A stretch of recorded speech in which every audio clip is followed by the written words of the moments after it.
हम लोग सनातन धर्म से जुड़े हैं ना, तो वैदिक परंपरा को छोड़ो मत। गर्भाधान संस्कार से लेकर आगे 16 संस्कार बताए गए हैं। समय समय पर बच्चों के लिए ऐसे अनुष्ठान आयोजन घर में जरूर करना। कई लोग जो थोड़े वीआईपी कल्चर में आ जाते हैं तो घर में एक टाइम भोजन नहीं बनाते, एक टाइम होटल में खाते हैं।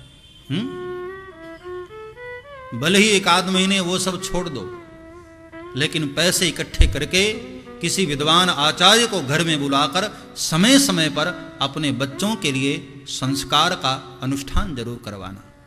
सबको करवाना चाहिए। वही तो व्यक्ति के भीतर संस्कार पिरोता है। नामकरण संस्कार हो, अन्नप्राशन संस्कार हो, गृह निष्क्रमण संस्कार हो, जातकर्म संस्कार हो, विवाह संस्कार हो, ये सब संस्कार हमारे यहां माने गए। विवाह कोई एक रीति नहीं, एक परंपरा नहीं है।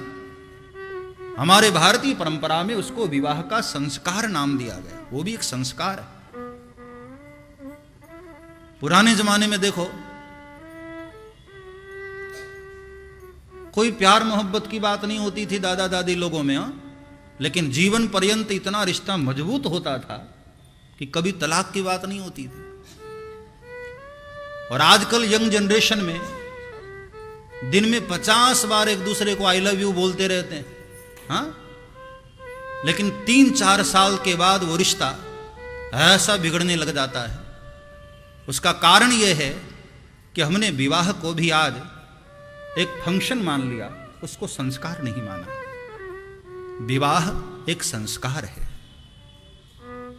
वैदिक मंत्रों की नींव के आधार के ऊपर वो संस्कार पिरोया जाता है हमारे भीतर। इसलिए मैं सभी को प्रार्थना करूं, आस्था चैनल पर भी सुनने वाले सभी श्रोताओं को, समय समय पर अपने बच्चों के संस्कार जरूर करना।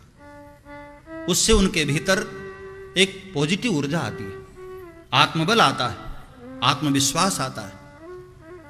आज यंग जनरेशन के भीतर मैं देख रहा हूं कि आत्मबल की भी बड़ी कमजोरी होती जा रही है।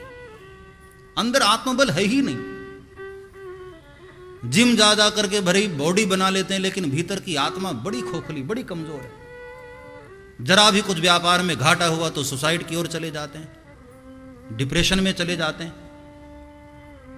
वैदिक मंत्रों के द्वारा जब संस्कार दिए जाते हैं, आचार्यों के द्वारा, पॉजिटिव ऊर्जा से व्यक्ति भरा हुआ होता है।